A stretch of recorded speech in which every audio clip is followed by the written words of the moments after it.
మోదీ ప్రసంగం మీద అప్పుడే వార్ పాలిటిక్స్ కూడా స్టార్ట్ అయిపోయి లెఫ్ట్ పార్టీస్ కొన్ని ఆరోపణలు చేస్తూ ఉన్నాయి, కాంగ్రెస్ పార్టీ కొన్ని ఆరోపణలు చేస్తోంది. ముఖ్యంగా ట్రంప్ ఏం చెప్తూ ఉన్నారు అంటే, ఈ యుద్ధాన్ని నేనే ఆపాను, ఈ టారిఫ్ల బూచి చెప్పి ట్రేడ్ బూచి చూపి నేను ఆపగలిగిన క్రెడిట్ నాదే అంటూ ట్రంప్ చెప్తూ ఉంటే, మరి మోదీ తన ప్రసంగంలో ఎక్కడా కూడా ట్రంప్ పేరు ఎత్తలేదు, అమెరికా పేరు ప్రస్తావించలేదు. ఇదే ఇప్పుడు ప్రతిపక్షాల విమర్శలకు కారణం. ఏమంటారు? ఇది ఒక డిప్లొమసీ. ప్రధానమంత్రి ఒక అత్యున్నతమైన నేత. ప్రతి విషయం ఆయన నోటితో వినాలని మనం ప్రయత్నం చేయకూడదు, అస్సలు ప్రయత్నం చేయకూడదు. నిన్నే భారతదేశం చెప్తుంది. భారతదేశం బీజేపీ అధికార ప్రతినిధి బింబిత్ పాత్ర మాట్లాడుతూ ఆ విషయం మీద ప్రస్తావించారు, చాలా విషయాలు ప్రస్తావించారు. డీజీఎంఓలు చెబుతూ ఆ విషయాన్ని ప్రస్తావించారు. విక్రమ్ మిశ్రీ ప్రస్తావిస్తూ ఆ విషయాన్ని చెప్పారు. నిన్న ప్రధాని మోడీ నోట్లోంచి, అత్యున్నతమైన నాయకుడు నోట్లోంచే ప్రతిదీ వినాలని మనం ప్రయత్నం చేయకూడదు. కానీ అపోజిషన్ అడిగిన ప్రశ్నలో కూడా చాలా హేతుబద్ధత కూడా రేషనాలిటీ ఉందండి. భారతదేశం ఎలా చెప్పిందంటే, నిన్న ట్రంప్ గారు మళ్ళీ చెప్తున్నారు, నాకు నోబెల్ ఇచ్చేయండి, నాకు నోబెల్ ప్రైజ్ ఇచ్చేయండి, అణుయుద్ధాన్ని ఆపేసానని గొప్పలు చెప్పేస్తున్నారని ఆయన అంటున్నారు.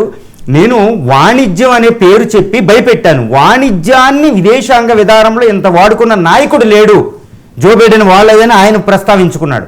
కానీ ఆయన వాణిజ్యం చాలా పెద్ద విషయమే. అది పాకిస్తాన్కి వాణిజ్యం కావాలి, భారతదేశ వాణిజ్యం అమెరికాకు అవసరం అంటే ఆయన చెప్పుకున్నది బూస్టింగ్ అర్థమైంది. రెండు, భారతదేశం కూడా చెప్పింది వాణిజ్యం అనే మాట, ట్రేడ్ అనే మాట అసలు అమెరికా విదేశాంగ మంత్రి మార్కో రూబియో మనతో మాట్లాడినప్పుడు కానీ, ఆయన వైస్ ప్రెసిడెంట్ జేడీ వ్యాన్స్ మాట్లాడినప్పుడు కానీ అసలు వాణిజ్యం అనే ప్రస్తావనే ఎక్కడ రాలేదు, అబ్జల్యూట్లు అని చెప్తుంది. అంటే నిన్న ట్రంప్ గారు చెప్పింది అక్కడ మనకి ప్రస్తావన అసలు సమస్య లేదు, మనం ఖండించేసాం. ఓకే, భారత్ ఎదురుదాడి చేసేసినట్టే.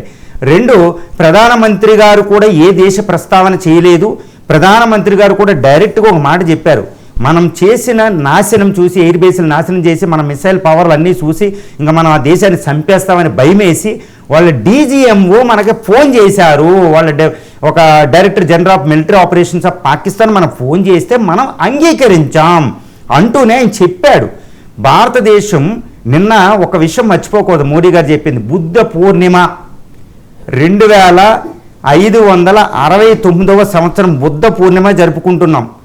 ఆ బుద్ధ పూర్ణిమ సందర్భంగా కూడా ప్రధానమంత్రి గారు మాట్లాడారు, బుద్ధుడిని మేము ప్రపంచానికి బుద్ధుడిని ఇచ్చాం, యోధుల్ని కాదు. అద్భుతమైన వర్డ్. నిన్న ఖర్గే గారు కూడా ఈ మాట అన్నారు నిన్న కాల్బుర్గి కర్ణాటకలో మాట్లాడుతూ. అదేమన్నారంటే, మేము ప్రపంచానికి బుద్ధుడిని ఇచ్చాం, యోధుల్ని కాదు. అంటే ఏంటంటే ప్రపంచానికి శాంతినిచ్చిన దేశం భారతదేశం, అంతేగాని యోధుల్లాగా యుద్ధాలు ఎవరా ప్రపంచంలో ఈ చరిత్ర ఎవరికీ లేదు అని దెప్పి పొడిచేశారు నిన్న ప్రపంచానికి సందేశం ఇచ్చారు, యోధులు కాదు యుద్ధం అని. మీరు శాంతి అనగానే మేము శాంతిని ప్రసాదించాం. శాంతి అంటే మేము లొంగిపోతామంటే, లొంగిపోయినోడిని చంపడం భారతీయ ధర్మం కాదు, రామధర్మం ఫాలో అయ్యే మోడీ గారికి అసలే కాదు. అందువల్ల మీరు డీజీఎంఓ కాలబేరానికి వచ్చినప్పుడు మేము వెంటనే అంగీకరించాం, ఎక్కువ టైం కూడా మేము తీసుకోలేదని చెప్తున్నారు.